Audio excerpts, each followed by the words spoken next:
Hello friends, जैसा कि हमारी रेलवे की ये सीरीज चल रही है रेलवे एग्ज़ाम की, जो आगामी 2023-24 में वैकेंसियाँ आने वाली हैं ALP technician, NTPC, RPF, group D वगैरह की, उन सब के लिए ये प्रीवियस ईयर एग्ज़ाम के जीके के क्वेश्चन है रेलवे में पूछे गए पिछले 10 साल लगभग पूरा मिला के। सभी क्वेश्चन लगभग लेटेस्ट क्वेश्चन टीसीएस पैटर्न पे हैं, तो आप देखिएगा रेलवे अपना क्वेश्चन बहुत रिपीट करता है। उसका हमारा पहला सेट हो चुका है, ठीक है। डेली हमारा 30 से 35 क्वेश्चन का सेट रहेगा, ठीक है। उसका पहला सेट हो चुका है, जाके हमारे वीडियो पे आप देख सकते हैं। और इसी तरह हम लोग करीब 80-90 सेट करेंगे, फिर मैथ का सेट करेंगे, अभी जीके का, यानी इसमें स्टैटिक जीके और साइंस दोनों शामिल है, ठीक है। चलिए पहला क्वेश्चन हम देखते हैं। पहला क्वेश्चन है हमारा, निम्नलिखित में से कौन सा मेक इन इंडिया कार्यक्रम के चारों स्तंभों में से एक नहीं है। तो सबसे पहली बात तो मेक इन इंडिया, ये डिटेल जी के क्वेश्चन रहेगा। इसमें हम लोग जो पढ़ेंगे इससे 30-35 क्वेश्चन भले रहेंगे, लेकिन 3-4 क्वेश्चन एक्स्ट्रा मिलेंगे क्वेश्चन के पीछे आपको, ठीक है। तो आपको देखना है मेक इन इंडिया के बारे में क्वेश्चन पूछा है, कह रहा है निम्नलिखित कौन सा मेक इन इंडिया कार्यक्रम के चारों स्तंभों में से एक नहीं है। इसका मतलब मेक इन इंडिया के 4 स्तंभ होते होंगे, ये तो आपको क्वेश्चन से ही पता चल गया। तो मेक इन इंडिया के कितने स्तंभ हैं? 4 स्तंभ। ये भी क्वेश्चन पूछ सकता है, याद रहे। और मेक इन इंडिया आपको पता होगा हमारे मोदी जी, प्राइम मिनिस्टर मोदी जी ने शुरू किया था कब? 25 सितंबर 2014 को। ये भी पूछ सकता है, 25 सितंबर 2014 को पूछा भी गया है। 2014 को मेक इन इंडिया प्रोग्राम शुरू किया गया प्राइम मिनिस्टर मोदी जी द्वारा, ठीक है। इसके 4 स्तंभ हैं क्या? मेक इन इंडिया के 4 स्तंभ हैं क्या? पहला है ऑटो कंपोनेंट, दूसरा है ऑटोमोबाइल, तीसरा है विमानन, चौथा है जैव प्रौद्योगिकी, ठीक है। तो आपको याद रखना है, ठीक है। चलिए हम लोग अब अगला क्वेश्चन देखेंगे। अगला देखेंगे, क्वेश्चन नंबर 2 है, डैश को पेरिस समझौते को संयुक्त राष्ट्र के न्यूयॉर्क स्थित, ये सब एग्जाम में पूछे गए रेलवे के, समझौते को संयुक्त राष्ट्र के न्यूयॉर्क स्थित मुख्यालय में पृथ्वी दिवस के अवसर पर हस्ताक्षर के लिए रखा गया था। तो कौन सी ऐसी डेट है भाई? यहाँ पे 4 डेट है, 22 अप्रैल 2018, 22 अप्रैल 2014, 22 अप्रैल 2012, 22 अप्रैल 2016। इसमें कौन सी ऐसी डेट है जो पेरिस समझौते को संयुक्त राष्ट्र के न्यूयॉर्क स्थित मुख्यालय में पृथ्वी दिवस के अवसर पर हस्ताक्षर किया गया? तो आप बताइए, इसमें गेस कर सकते हैं कौन सी ऐसी डेट है इसमें। तो इस क्वेश्चन का आंसर क्या हो जाएगा? 22 अप्रैल 2016। जान लीजिए ये सब समझौता जो हैं ये पेरिस समझौता है क्या? ये जलवायु परिवर्तन से संबंधित समझौता है। कैसा है? जलवायु परिवर्तन। जलवायु परिवर्तन से संबंधित एक समझौता बहुत फेमस है और पूछा जाता है क्योटो प्रोटोकॉल। क्या पूछा जाता है? क्योटो प्रोटोकॉल, बहुत बार पूछा गया है। क्योटो प्रोटोकॉल ये जलवायु से संबंधित समझौता है। कब हुआ था इसको पूछ लिया जाता है, 1997 में। 1997 में, बहुत ही फेमस क्वेश्चन है, ठीक है। चलिए अगले क्वेश्चन पे हम लोग बढ़ते हैं। निम्नलिखित में कौन सा भारत सरकार द्वारा शुरू किए गए डिजिटल, अगर आपको बहुत स्लो हमारी स्पीड लग रही हो तो आप प्लेबैक स्पीड बढ़ा के देख सकते हैं, लेकिन हम डिटेल में इस तरह से पढ़ाएंगे आराम से, जिससे सबको समझ में आ जाए। निम्नलिखित में से कौन सा भारत सरकार द्वारा शुरू किए गए डिजिटल इंडिया नामक अभियान के 9 स्तंभों का हिस्सा नहीं है? अरे बाप रे, अभी तक हम मेक इन इंडिया देखे, अब डिजिटल इंडिया देखेंगे। तो डिजिटल इंडिया में पहला तो क्वेश्चन 9 स्तंभ हैं। कितने? 9 स्तंभ हैं। तो इसमें 3 शामिल हैं, एक चौथा स्तंभ ऐसा है जो नहीं होगा। इसमें कह रहा है इसमें कौन सा ऐसा है जो डिजिटल इंडिया के स्तंभों में से एक नहीं है। तो आप बता सकते हैं डिजिटल इंडिया के स्तंभों में से कौन सा ऐसा नहीं है। तो डिजिटल इंडिया कार्यक्रम क्या नहीं है इसमें का 9 स्तंभों में से नहीं है? जनधन योजना। क्या है? जनधन योजना नहीं है, ठीक है। जनधन योजना हमारी डिजिटल इंडिया के 9 स्तंभों में से नहीं आती, ठीक है। जनधन योजना अच्छा, जनधन योजना, जनधन योजना भी कब शुरू की गई ये भी पूछ लेता है। तो जनधन योजना 28 अगस्त 2014 को शुरू की गई। अच्छा, इसमें कहा गया है कि डिजिटल इंडिया के 9 स्तंभों के बारे में बात की गई है। तो क्या है ऐसे? 3 तो यहीं आपको देखने को मिल जाएंगे, इलेक्ट्रॉनिक्स, मोबाइल कनेक्टिविटी और ब्रॉड हाईवे। ठीक है, लेकिन ये जो क्वेश्चन का आंसर है जनधन योजना डिजिटल इंडिया के 9 स्तंभों में से एक नहीं है, याद रहना। ठीक है, तो कहने का मतलब है 9 स्तंभ हैं क्या क्या डिजिटल इंडिया के। पहला है ब्रॉडबैंड हाईवे, दूसरा है मोबाइल कनेक्टिविटी, तीसरा है पब्लिक इंटरनेट, चौथा है ई गवर्नेंस, पांचवा है ई क्रांति, छठा है सभी के लिए सूचना, सातवां है इलेक्ट्रॉनिक्स विनिर्माण, आठवां है नौकरियों के लिए आईटी, नौवां है अर्ली हार्वेस्ट कार्यक्रम। ठीक है, ये तो थे हमारे 9 डिजिटल इंडिया के स्तंभ। चलिए अगला क्वेश्चन हम लोग देखते हैं। इनमें से कौन सा सुधार आंदोलन वर्ष 1829 में लॉर्ड विलियम बेंटिक के कार्यकाल के दौरान हुआ था? तो बताइए, लॉर्ड विलियम बेंटिक के दौरान कौन सा सुधार इसमें से हुआ था? तो सती प्रथा के बारे में आप सुने होंगे।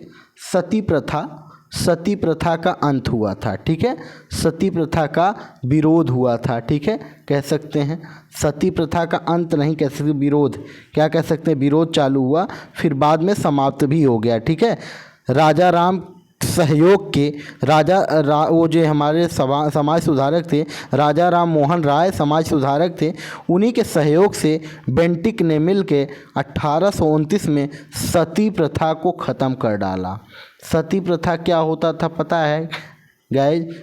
कि जब किसी औरत का आदमी मर जाता था, यानी उसकी डेथ हो जाती थी, तो उस औरत को उसी अग्नि में जाके बैठना पड़ता था और खुद उसी में जल के मर जाना होता था। ठीक है, बताइए कितनी घटिया प्रथा थी। कुछ अंग्रेज़ों ने अच्छा काम भी किया। ठीक है, तो बेंटिक ने सती प्रथा के खिलाफ कानून बनाकर 1829 में धारा 17 के तहत इसको अवैध घोषित कर दिया था। ठीक है, चलिए अगला क्वेश्चन हम लोग देखते हैं। याद रहे, सती प्रथा में राजा राम मोहन राय और लॉर्ड विलियम बेंटिक दोनों जो है मिल के सहयोग किए थे इसको उन्मूलन करने में, इसका ठीक ख़त्म करने में। अगला क्वेश्चन देखेंगे, निम्नलिखित में कौन सा भारत का पहला जल विद्युत संयंत्र है? भारत का पहला जल विद्युत संयंत्र कौन सा है? तो आप बता सकते हैं इसमें कौन सा आंसर इसमें हो जाएगा? निम्नलिखित में से कौन सा भारत का पहला जल विद्युत संयंत्र है? सिद्रापोंग। क्या? सिद्रापोंग। ये दार्जिलिंग में है। कहाँ पे है? दार्जिलिंग में। दार्जिलिंग कहाँ है आपका? पश्चिम बंगाल में। ठीक है, ये एग्जाम में क्वेश्चन पूछा गया है आपके एनटीपीसी में 2015 वाले में। ठीक है, चलिए अगला क्वेश्चन हम लोग देखेंगे।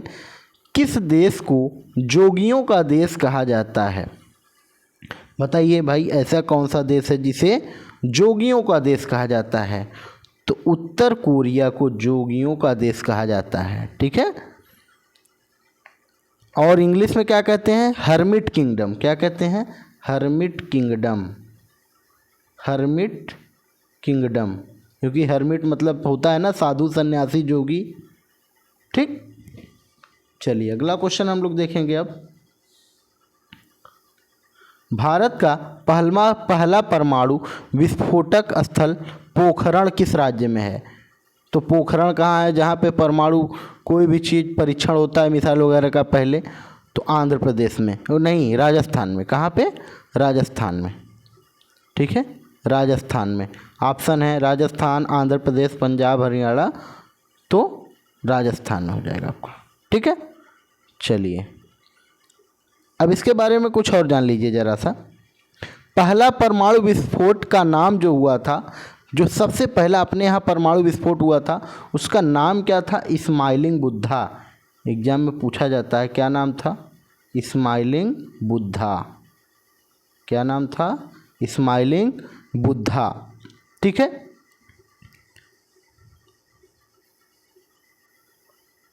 आगे चलिए।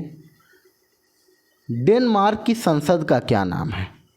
डेनमार्क की संसद का क्या नाम है? जैसे हर जगह की संसद का नाम होता है कुछ न कुछ, वैसे डेनमार्क की संसद का क्या नाम है? तो फाकेटिंग नाम है। क्या नाम है? फाकेटिंग। डेनमार्क की संसद का क्या नाम है? फाकेटिंग। तो आप याद रखना, कुछ और संसद का नाम जो पूछा जाता है याद रख लेना। जैसे हमारे जो पड़ोसी देश हैं, बांग्लादेश की संसद का नाम क्या है? जातीय संसद। हमारा पड़ोसी है बांग्लादेश, उसके संसद का क्या नाम है? जातीय संसद। क्या नाम है? जातीय संसद। अच्छा, और कुछ एग्जाम में पूछे गए हैं। अफ़गानिस्तान के संसद को क्या कहते हैं? शोरा। क्या कहते हैं? शोरा। एग्जाम में पूछ सकता है, हमारे पड़ोसी देश है ना भाई। इजराइल के संसद का नाम पूछ सकता है, नेसेट होता है। क्या होता है? नेसेट। अक्सर चर्चा में रहता है इजराइल अपने मिसाइल की वजह से, तो नेसेट। इजराइल के संसद को हम कहते हैं नेसेट। अच्छा, कनाडा, ब्रिटेन और ऑस्ट्रेलिया, कनाडा, ब्रिटेन, ऑस्ट्रेलिया, ये तीनों के संसद का नाम क्या है? पार्लियामेंट। क्या है? पार्लियामेंट। ठीक है, चलिए अगले क्वेश्चन पे हम चलते हैं। स्वराज पार्टी भारतीय लोगों के लिए अपेक्षाकृत स्वतंत्रता की मांग करने हेतु स्वराज पार्टी की स्थापना कब हुई? तो स्वराज पार्टी की स्थापना कब हुई? 1923 में। स्वराज पार्टी की स्थापना कब हुई? 1923 में। अच्छा, ये पूछ लेता है कि कहाँ पे हुई और किसने की, कौन कौन शामिल थे? तो स्वराज पार्टी की स्थापना इलाहाबाद, जो भी प्रयागराज हो गया है, क्या हो गया है? प्रयागराज, इलाहाबाद में हुई थी। कौन थे इसमें? चित्तरंजन दास एवं मोतीलाल नेहरू ने कांग्रेस के अंतर्गत स्वराज पार्टी की स्थापना की थी। ठीक है, चित्तरंजन दास और मोतीलाल नेहरू ने। किसने? चित्तरंजन दास और मोतीलाल नेहरू ने। ठीक है, इन्होंने की थी। ठीक, इलाहाबाद में। चलिए अगला क्वेश्चन देखेंगे हम लोग। मध्यकालीन भारत में वीर नरसिम्ह इनमें से किस राजवंश के थे? वीर नरसिम्ह, इनके बारे में देखते हैं। वीर नरसिम्ह किससे संबंधित थे? सालू वंश के थे, तुलु वंश के थे कि अराविडु वंश के थे? किस वंश के थे वीर नरसिम्ह? तो ये तुलु वंश के थे। किस वंश के थे? तुलु वंश के थे। इनके बारे में ज़रा सा जान लीजिए। तुलु राजवंश के शासक थे ये। तुलु वंश का महान शासक एक था जिसका नाम था कृष्णदेव राय। बहुत चर्चित नाम है, कृष्णदेव राय। तुलु वंश से ही आते थे, याद रहे। ठीक है, चलिए अगला क्वेश्चन देखेंगे हम लोग। कंपनी विधि 2013 के अनुसार कारपोरेट विवादों का निपटान के द्वारा किया जाएगा। कि कारपोरेट विवादों का निपटान किसके द्वारा किया जाएगा? कारपोरेट मतलब कंपनियों का। ठीक है, तो कंपनी अधिनियम एक कानून है 2013 के अनुसार कारपोरेट विवादों का निपटारा NCLT द्वारा किया जाएगा। कौन करेगा? NCLT। ठीक है, national company law tribunal, national company law tribunal द्वारा। ठीक है, फुल फॉर्म याद रखना आप लोग। सुप्रीम कोर्ट द्वारा कंपनी के संबंध में कानून के अंतर्गत कंपनी का समुचित देखभाल करने वाली एक अर्ध न्यायिक संस्था है ये क्या है? NCLT एक सुप्रीम कोर्ट के संरक्षण में NCLT एक अर्ध न्यायिक संस्था है जो कंपनी के विवादों का निपटारा करेगी। चलिए अगला क्वेश्चन देखते हैं। ब्रह्मपुत्र उन प्रमुख नदियों में से एक है जो कई सहायक नदियों के साथ देशों में प्रवाहित की जाती है। ब्रह्मपुत्र की सहायक नदी इनमें से कौन सी नहीं है? इनमें से कौन सी नदी है जो ब्रह्मपुत्र की सहायक नदी नहीं आती? अब बताइए कौन सी नदी नहीं है? तमसा नदी। कौन सी नदी? तमसा। क्योंकि जो तमसा नदी है ना वो बेलन की सहायक नदी है। किसकी? बेलन। और ये तमसा नदी है कहाँ? तमसा नदी, ये तमसा नदी ब्रह्मपुत्र की सहायक नदी है नहीं है तो किसकी सहायक नदी है? बेलन की। किसकी? बेलन की सहायक नदी। और ये तमसा नदी जो है ना मध्य प्रदेश का जो सतना जिला है वहाँ से निकलती है, मध्य प्रदेश के सतना जिला से। ठीक है। बाकी सभी नदियाँ तीस्ता, सुबनसिरी, दिबांग ये सब ब्रह्मपुत्र की सहायक नदियाँ हैं। जो तमसा नदी है वो बेलन की सहायक नदी है। ठीक है, याद रखना। चलिए अगला क्वेश्चन देखते हैं।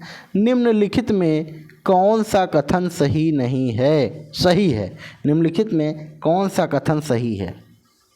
ये क्वेश्चन सुचेता कृपलानी जी के बारे में है। सुचेता कृपलानी के बारे में आप जानते हैं, वो हमारे देश की यानी हमारे देश में उत्तर प्रदेश एक राज्य है, उसकी प्रथम महिला क्या थी? मुख्यमंत्री थी। ठीक है, तो देश की भी प्रथम महिला मुख्यमंत्री थी और देश में कहाँ की? उत्तर प्रदेश की। तो सुचेता कृपलानी पहला ऑप्शन है। क्या भारत की प्रथम महिला प्रधानमंत्री थी? नहीं। ठीक है, ये नहीं। उपराष्ट्रपति भी नहीं, राष्ट्रपति भी नहीं। सुचेता कृपलानी किसी भी भारतीय राज्य की प्रथम महिला मुख्यमंत्री, किसी भी मतलब यानी उत्तर प्रदेश की ये प्रथम महिला मुख्यमंत्री थी। ठीक है, देश की भी और उसमें उत्तर प्रदेश की। मोहनजोदड़ो कहाँ स्थित है? मोहनजोदड़ो आप बताइए कहाँ स्थित है? मोहनजोदड़ो कहाँ स्थित है? सिंध। कहाँ? सिंध में स्थित है। ठीक है, मोहनजोदड़ो सिंधु नदी के तट पर, किसके? सिंधु नदी के तट पर, पाकिस्तान के क्षेत्र में सिंधु नदी के तट पर स्थित है। ठीक है, इसके बारे में कुछ और जान लीजिए। मोहनजोदड़ो के जो उत्खनन करता थे ना उनका नाम है राखल दास बनर्जी। और मोहनजोदड़ो की खुदाई कब हुई थी? 1922 में। पूछा जाता है 1922 में। ठीक है, चलिए अगला क्वेश्चन देखेंगे हम लोग। सड़क यातायात शिक्षा संस्थान भारत के किस शहर में स्थित है? सड़क यातायात शिक्षण संस्थान फैजाबाद में है। कहाँ पे है? फैजाबाद में स्थित है। सेंट्रल रोड रिसर्च इंस्टीट्यूट कहते हैं इसको। इसकी स्थापना 1954 में हुई थी। कब हुई थी? 1954 में हुई थी इसकी स्थापना। ठीक है, फैजाबाद में स्थित है। ठीक, इसमें है क्या? भारत दुनिया का दूसरा सबसे बड़ा सड़क नेटवर्क वाला देश है। सीमा सड़क संगठन की स्थापना 1960 में। BRO पूछता है, बॉर्डर रोड ऑर्गेनाइजेशन। एक एग्जाम में पूछा जाता है BRO, बॉर्डर रोड ऑर्गेनाइजेशन यानी सीमा सुरक्षा सड़क। ठीक है, तो इसकी स्थापना कब हुई थी? तो 1960 में। 1960 में। चलिए अगला क्वेश्चन हम लोग देखते हैं। 1987 में किस संवैधानिक संशोधन अधिनियम के तहत गोवा की विधानसभा युक्त पूर्ण राज्य बनाया गया था और दमन और दीव को केंद्र शासित प्रदेश के रूप में गठित किया गया था? तो आप बताइए इस क्वेश्चन का आंसर। 2 सेकंड का टाइम दे रहे हैं आपको। तो 56वां संविधान संशोधन। कौन सा? 56वां संविधान संशोधन द्वारा गोवा को क्या बनाया गया था? पूर्ण राज्य बनाया गया था। ठीक है, कब? 1987 में। ठीक है, और उसी समय इन दोनों को दमन और दीव को क्या बनाया गया था? दमन और दीव को मिला के एक ठो बना गया केंद्र शासित प्रदेश। चलिए अगला क्वेश्चन देखेंगे हम लोग।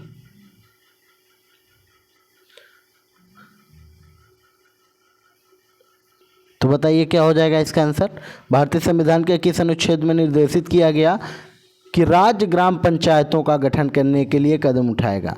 पहली बात, जो ये प्रधानी का, ये सब जिला पंचायती सबका चुनाव होता है, यानी ग्राम पंचायत का जो चुनाव, पंचायती राज व्यवस्था की जिम्मेदारी किसकी है? राज्य सरकार की। किसकी? राज्य सरकार की। और ये कौन कहता है? अनुच्छेद 40 कहता है। कौन कहता है? अनुच्छेद 40 कहता है। ठीक है। अच्छा, ये किस समिति द्वारा लागू किया गया था? तो बलवंत राय मेहता, बलवंत राय मेहता राय। पूछा जाता है, त्रिस्तरीय समिति कहते हैं, पंचायती राज व्यवस्था को त्रिस्तरीय समिति कहते हैं। ठीक है, तो बलवंत राय मेहता समिति द्वारा, ठीक है, पूछा जाता है एग्जाम में, आपको पता होना चाहिए ये। चलिए अगला क्वेश्चन देखेंगे हम। ग्रीष्मकालीन ओलंपिक 2024 का आयोजन किस शहर में किया जाएगा? तो ग्रीष्मकालीन ओलंपिक 2024 का आयोजन पेरिस में किया जाएगा। कहाँ पे? पेरिस में किया जाएगा। ठीक है, कुछ खेल हैं उनका आयोजन आप जान लीजिए जो आगामी होंगे। ठीक है, 35वां ग्रीष्मकालीन ओलंपिक ये जो होगा, ये 35वां ग्रीष्मकालीन ओलंपिक है। ठीक है, अच्छा 34वां, 35वां ग्रीष्मकालीन, 33वां, सॉरी कौन सा? 33वां, 33वां जो है पेरिस में होगा। और 34वां कहाँ होगा? 2028 में होगा। 4 साल पे होता है, आपको पता है। 2028 में होगा। कहाँ पे होगा? लॉस एंजिल में। कहाँ? Los Angeles. ठीक है, अच्छा 24वां शीतकालीन ओलंपिक जो होगा, 24वां शीतकालीन ओलंपिक तो 2022 में हुआ, आपको पता ही है, चीन में। 24वां शीतकालीन ओलंपिक 2022 चीन में हो गया। ठीक है, 25वां शीतकालीन ओलंपिक कहाँ होगा? तो इटली में होगा। एग्जाम में आ सकता है, 25वां शीतकालीन ओलंपिक कहाँ होगा? तो इटली में होगा। कहाँ पे? इटली में होगा, याद होना चाहिए आपको। चलिए अगला क्वेश्चन देखते हैं हम लोग। पानीपत की तीसरी लड़ाई कब हुई? तो आपको पता है 1761 में। कब हुई? 1761 में। ठीक है, पानीपत की तीसरी लड़ाई मराठा और अहमद शाह अब्दाली के बीच हुई। किसके बीच? मराठा और अहमद शाह अब्दाली के बीच। शॉर्ट फॉर्म में अब्दाली, अहमद शाह अब्दाली और मराठा के बीच हुई थी। ठीक है, इसमें हुआ क्या? मराठा हार गए थे इसमें। ठीक है, अहमद शाह अब्दाली जीत गए थे। ठीक है, अहमद शाह अब्दाली का वास्तविक नाम अहमद खान भी था। ठीक है, अच्छा पानीपत की प्रथम लड़ाई कब हुई? 1526 में। पानीपत की प्रथम लड़ाई कब हुई? 1526 में। किसके किसके बीच हुई? इब्राहिम लोदी और बाबर के बीच। पानीपत की दूसरी लड़ाई कब हुई? 1556 में। किसके किसके बीच हुई? अकबर और हेमचंद, हेमू कहते हैं हेमचंद को शॉर्ट फॉर्म में। ठीक है, अच्छा एक युद्ध और पूछा जाता है, बक्सर का युद्ध कब हुआ? तो 1764 में। एक युद्ध और पूछा जाता है, हल्दी घाटी का युद्ध कब हुआ? 1576 में। कब हुआ? 1576 में। ठीक है, चलिए अगला क्वेश्चन हम लोग देखते हैं। अगला क्वेश्चन देखते हैं, केंद्रीय भारतीय भाषा संस्थान इनमें से किस राज्य में स्थित है? केंद्रीय भारतीय भाषा संस्थान, केंद्रीय भारतीय भाषा संस्थान मैसूर में स्थित है। और मैसूर कहाँ है? कर्नाटक में। कहाँ? पहले मैसूर ही कहते थे कर्नाटक को। ठीक है, तो मैसूर कहाँ है? कर्नाटका में। कर्नाटका आपका आंसर हो जाएगा। क्या हो जाएगा? कर्नाटका में। केंद्रीय भारतीय भाषा संस्थान कहाँ है? कर्नाटक में। देख लीजिए क्वेश्चन। ठीक है, केंद्रीय भारतीय भाषा संस्थान की स्थापना कब हुई? 17 जुलाई 1969 में। कब हुई? 17 जुलाई 1969 में। ठीक है, केंद्रीय भारतीय भाषा संस्थान का मुख्यालय मैसूर है। ठीक है, चलिए अगला क्वेश्चन देखते हैं। अंतर्राष्ट्रीय साक्षरता दिवस, अंतर्राष्ट्रीय साक्षरता दिवस कब मनाया जाता है। तो अंतर्राष्ट्रीय साक्षरता दिवस 8 सितंबर को मनाया जाता है। कब मनाया जाता है? 8 सितंबर को मनाया जाता है अंतर्राष्ट्रीय साक्षरता दिवस। अच्छा, कुछ और इम्पोर्टेंट दिवस पे हम लोग चर्चा कर लेते हैं जो पूछे जाते हैं। राष्ट्रीय शिक्षा दिवस कब मनाया जाता है? राष्ट्रीय शिक्षा दिवस पूछा जाता है। राष्ट्रीय शिक्षा दिवस कब मनाया जाता है? तो आपको पता होना चाहिए 11 नवंबर को। कब? 11 नवंबर को राष्ट्रीय शिक्षा दिवस। अच्छा, विश्व शिक्षक दिवस, विश्व शिक्षक दिवस कब मनाया जाता है? 5 अक्टूबर को। वर्ल्ड टीचर डे, विश्व शिक्षक दिवस 5 अक्टूबर को। ठीक है। विश्व पर्यटन दिवस कब मनाया जाता है? 27 सितंबर को। पूछा जाता है 27 सितंबर को विश्व पर्यटन दिवस मनाया जाता है। अगला क्वेश्चन हम लोग देखेंगे। अगला क्वेश्चन, चिया पास पठार किस देश में स्थित है? आप शायद पहली बार सुने होंगे, लेकिन जी हाँ, ये आपके एग्जाम में पूछा गया है रेलवे ग्रुप डी में। चिया पास पठार मैक्सिको देश में स्थित है। कहाँ पे है? मैक्सिको में। एग्जाम में ये क्वेश्चन बन चुका है, अब ये बार बार रिपीट होने की संभावना है, तो इसको ध्यान रखना। चिया पास पठार मैक्सिको देश में। अब जो पुराने क्वेश्चन बहुत ज़्यादा अब नए क्वेश्चन जो बन रहे हैं ना, 10 साल तक लगभग ये सब क्वेश्चन रिपीट होंगे। तो चिया पास पठार कहाँ पे है? मैक्सिको में। कुछ और पठार हैं जिनका नाम जान लीजिए। ग्रीनलैंड का पठार कहाँ है? नाम सही है, पता आपको? ग्रीनलैंड का पठार ग्रीनलैंड में है, पूछा गया है, ग्रीनलैंड में ही है। एशिया माइनर, एशिया माइनर का पठार कहाँ है? तो तुर्की में है। कहाँ पे? तुर्की में। ठीक है। पामीर का पठार पूछा जाता है, जिसे संसार की छत कहते हैं, बहुत बड़ा पठार है पामीर का पठार। वो कहाँ पे है? चीन तिब्बत के पास, चीन और तिब्बत के पास है। ठीक है। पामीर का पठार, संसार की छत कहते हैं उसे। ठीक है। एक और पूछा जाता है मेसेटा का पठार। मेसेटा का पठार पूछा गया एग्जाम में, कहाँ है? तो स्पेन में। कहाँ पे है? स्पेन में, स्पेन में है। ठीक है, याद रखना। चलिए अगले क्वेश्चन में हम लोग बढ़ते हैं। किस वर्ष में ब्रिटिश सरकार द्वारा 7 ब्रिटिश संसद सदस्यों के समूह साइमन कमीशन का गठन किया गया? कुल मिला के आपको ये बता दिया गया कि साइमन कमीशन में कितने लोग थे? 7 लोग थे, और केवल ब्रिटिश थे, केवल अंग्रेज, इसमें एक भी भारतीय शामिल नहीं थे। तभी तो विरोध हुआ इसका। 7 सदस्य थे, सब अंग्रेज थे, कोई अपना भारतीय नहीं था, तो इसलिए इसका विरोध जमकर हुआ। और विरोध किसने किया? लाला लाजपत राय ने खूब। तो अंग्रेज गुस्सा हो के उन पे खूब लाठी डंडे बरसाए, जिससे उनकी मृत्यु हो गई कुछ दिन बाद। ठीक है, तो देखते हैं हम लोग। तो ये साइमन कमीशन, ये जो साइमन कमीशन था, ये भारत कब आया और कब बना? तो ये बना था 1927 में। बना कब था? 1927 में। ठीक है। और भारत कब आया? 3 फरवरी 1928 को।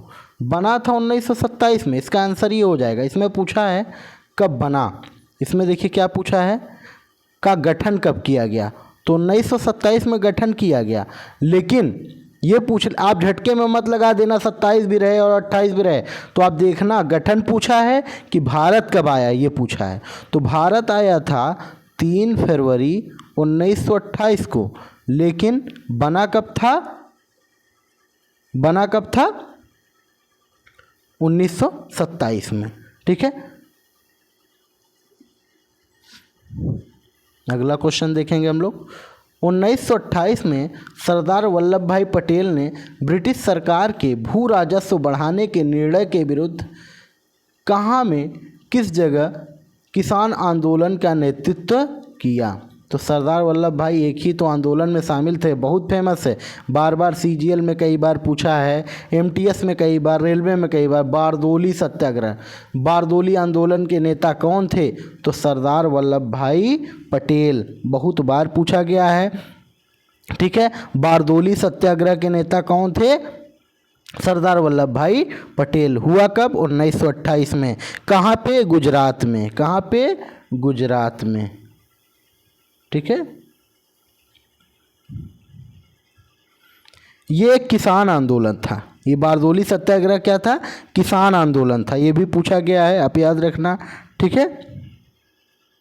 उस समय हुआ क्या था, जो गवर्नमेंट थी वो 22% टैक्स बढ़ा दी थी, तो उसी में ये लोग विरोध किए थे। चलिए अगला क्वेश्चन देखेंगे।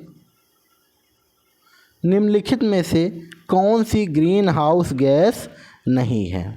अच्छा, ग्रीन हाउस गैस कौन सी नहीं भैया?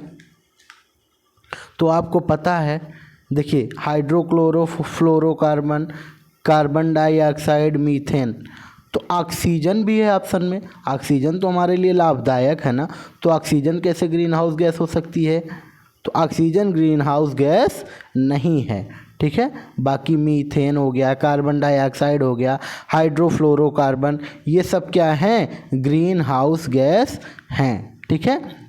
अवस्था के आधार पर 3 प्रकार के होते हैं ये ग्रीन हाउस गैस में। सबसे ज़्यादा जान लीजिए आपको, कार्बन मोनोऑक्साइड एक गैस होती है बहुत खतरनाक, CO, उसका सूत्र क्या होता है? CO, ठीक है। गाड़ी मोटर के धुओं से भी निकलती है ये, ठीक है। चलिए अगला क्वेश्चन हम लोग देखते हैं। अगला क्वेश्चन, एक पेटाबाइट, तो एक पेटाबाइट बराबर होता है 1024 TB। एक कल हम लोग पढ़ाए थे GB KB, ये वाला क्वेश्चन हमारे पिछले सेट में था, सेट नंबर 1 में। तो 1024 TB होता है, ठीक है। टेराबाइट, TB मतलब टेराबाइट, ठीक है। हम बताए थे कि 1 GB में 1024 MB होते हैं और 1 MB में 1024 KB होता है, ठीक है। तो कल हम क्रम भी देखे थे, कौन गीगाबाइट गीगाबाइट कौन सा बड़ा है, तो पेटाबाइट टेराबाइट से भी बड़ा है, ठीक है, याद रहे। निम्नलिखित में से किस उपकरण का उपयोग रासायनिक ऊर्जा को विद्युत ऊर्जा में बदलने के लिए किया जाता है? इसको तो आप बता सकते हैं। तो बैटरी का उपयोग हम लोग करते हैं ना, बैटरी का उपयोग रासायनिक ऊर्जा को विद्युत ऊर्जा में रूपांतरित करने के लिए किया जाता है, ठीक है। बैटरी का उपयोग, देखिए, बैटरी से कनेक्ट कर देते हैं तो इलेक्ट्रिसिटी जनरेट हो जाती है ना, तो उसमें बैटरी में क्या रासायनिक केमिकल भरा रहता है ना, तेजाब वगैरह, तो केमिकल एनर्जी उसमें बदलती है इलेक्ट्रिकल एनर्जी में।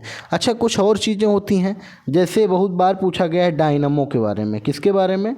डायनामो के बारे में बहुत बार पूछा गया है, डायनामो के बारे में। डायनामो एक संयंत्र है, ये क्या करता है? तो ये यांत्रिक ऊर्जा को विद्युत ऊर्जा में बदलता है। किसको? यांत्रिक ऊर्जा को विद्युत ऊर्जा में बदलता है, ठीक है। एक और होता है सोलर सेल। सोलर सेल क्या करता है? सौर ऊर्जा को विद्युत ऊर्जा में बदलता है, ठीक है। और एग्जाम में एक बार पूछा गया लाउड स्पीकर क्या करता है? तो लाउड स्पीकर जो है विद्युत ऊर्जा को ध्वनि ऊर्जा में बदलते हैं। किसमें?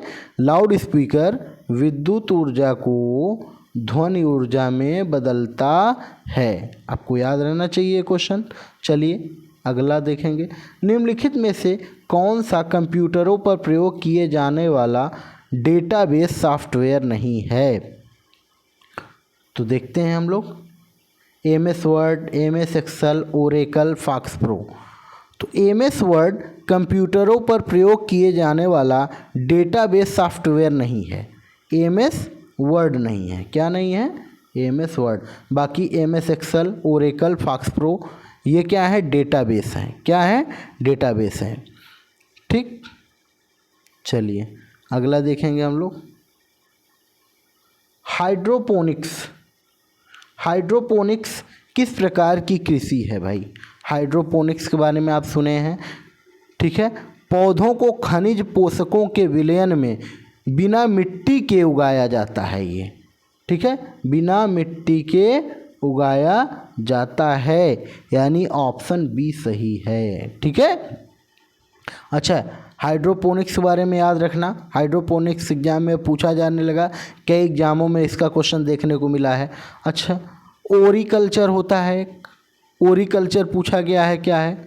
ओरिकल्चर है ज़मीन पर फैलने वाली विभिन्न प्रकार की सब्जियों की कृषि। जैसे ज़मीन पे जो सब्जी फैला के बोई जाती है उसे कहते हैं ओरिकल्चर। क्या कहते हैं? ओरिकल्चर। अच्छा, एक आता है फ्लोरिकल्चर। फ्लोरिकल्चर क्या है? व्यापारिक स्तर पर फूलों की कृषि, जो मतलब फूल उगाते हैं बेचने के लिए, ठीक है। एक पूछा जाता है आर्बोरिकल्चर। आर्बोरिकल्चर क्या है? विशेष प्रकार के वृक्षों तथा झाड़ियों की कृषि जिसमें उनका संरक्षता और संवर्धन भी शामिल हो, झाड़ियों वगैरह की, ठीक है। चलिए आगे अब हम लोग देखते हैं, अगला क्वेश्चन देखते हैं। गुरुत्वाकर्षण का मान किस जगह न्यूनतम होता है? ठीक है, तो गुरुत्वाकर्षण का मान बदलता रहता है, ये तो आपको पता होगा, ठीक है। भूमध्य रेखा पर न्यूनतम होता है, इक्वेटर पर, यानी ये जो पृथ्वी है, ये जो बीचों बीच जो लाइन होती है इक्वेटर, यहाँ पे जी का मान सबसे कम होता है और ध्रुवों पे जाने पे बढ़ता है। जैसे एक ध्रुव ये है, एक ध्रुव ये है, नॉर्थ पोल साउथ पोल, तो ध्रुवों पे जाने पे बढ़ता है, ठीक है। ये पूछा जाता है एग्जाम में क्वेश्चन, ठीक है। सबसे कम कहाँ होता है? तो इक्वेटर पर होता है, यानी भूमध्य रेखा पर, ठीक। चलिए अगला क्वेश्चन देखेंगे हम लोग। संकर तिलहनों की बुआई की वजह से खाद्य तेल के उत्पादन में अचानक हुई वृद्धि को क्या कहा जाता है? तो क्या कहा जाता है? पीली क्रांति। तिलहन में वृद्धि को पीली क्रांति कहते हैं ना, पीली क्रांति, क्योंकि सरसों से संबंधित है, तभी तो तिलहन सरसों से ही तो होगा, ठीक है। कुछ और क्रांति, हरित क्रांति आप जान रहे हैं खाद्यान्न से संबंधित है। श्वेत क्रांति एक पूछा जाता है दूध से। भूरी क्रांति उर्वरक से, भूरी क्रांति समझ लो, भूरी क्रांति उर्वरक खाद वगैरह से, ठीक है। गुलाबी क्रांति पूछा जाता है तो एक झींगा मछली आती है, क्या? झींगा मछली, झींगा मछली, उससे गुलाबी क्रांति होती है, ठीक है। अच्छा, रजत क्रांति पूछा जाता है तो कपास उत्पादन, रजत क्रांति कपास उत्पादन, ये कुछ इम्पोर्टेंट है, इसको याद रखना, ठीक है।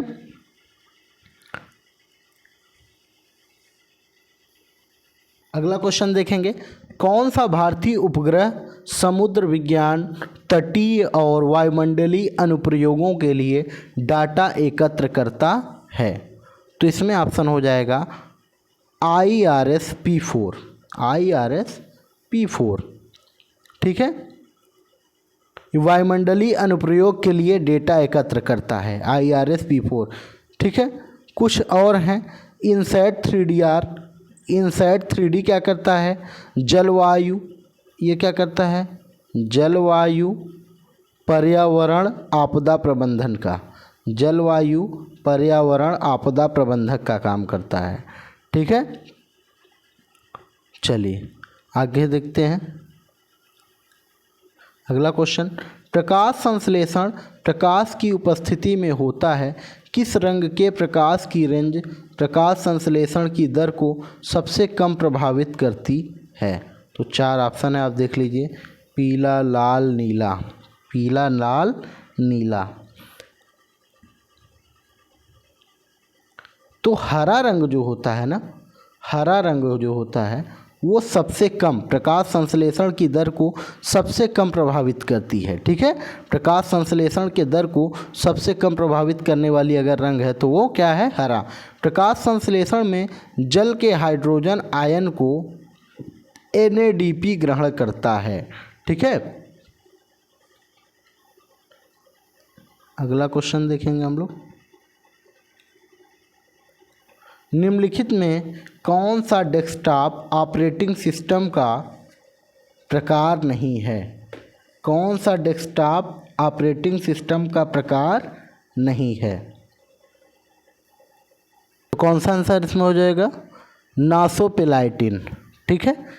और बाकी सभी जो हैं ऑपरेटिंग सिस्टम के हैं, प्रकार हैं, ठीक है। न्यूरॉन, नेफ्रिक, नेफ्रॉन सब, ठीक। बाकी नासोपेलाइटिन नहीं है, ठीक। अगला क्वेश्चन देखेंगे। दृश्यमान विकिरण की खोज किसने की? दृश्यमान विकिरण की खोज किसने की? 4 ऑप्शन है, Henri Becquerel, William Roentgen, Isaac Newton. अच्छा, विलियम रांजन एक्स किरणों की खोज किए थे, पूछा जाता है विलियम रांजन क्या किए थे? तो एक्स किरणों की खोज किए थे। जो एक्सरे कराते हैं हम लोग, पूछा जाता है एक्स किरणों की खोज किसने की? तो विलियम रांजन ने की। ठीक है, तो आप बताइए तो कौन सा ऑप्शन सही हो जाएगा इसमें? कौन सा ऑप्शन सही हो जाएगा? दृश्यमान विकिरण की खोज किसने की? आइजैक न्यूटन ने। किसने की? आइजैक न्यूटन ने। ठीक है, आइजैक न्यूटन ने दृश्यमान विकिरण की खोज की। ठीक है, अब ये हमारा लास्ट क्वेश्चन था। तो इसी तरह अगर हमारे रेलवे के जो आगामी एग्ज़ाम है उसमें प्रैक्टिस सेट अगर आप सॉल्व करना चाहते हैं तो हमारे चैनल को सब्सक्राइब कर लीजिए। और हम करीब 80-90 set static GK plus science लेके आएंगे। इसी तरह हमारा सेट वाइज चलता रहेगा, 30 से 35 क्वेश्चन। इसके बाद हम मैथ की सीरीज लेके आएंगे। ठीक है, अगर वीडियो पसंद आया तो लाइक करिए।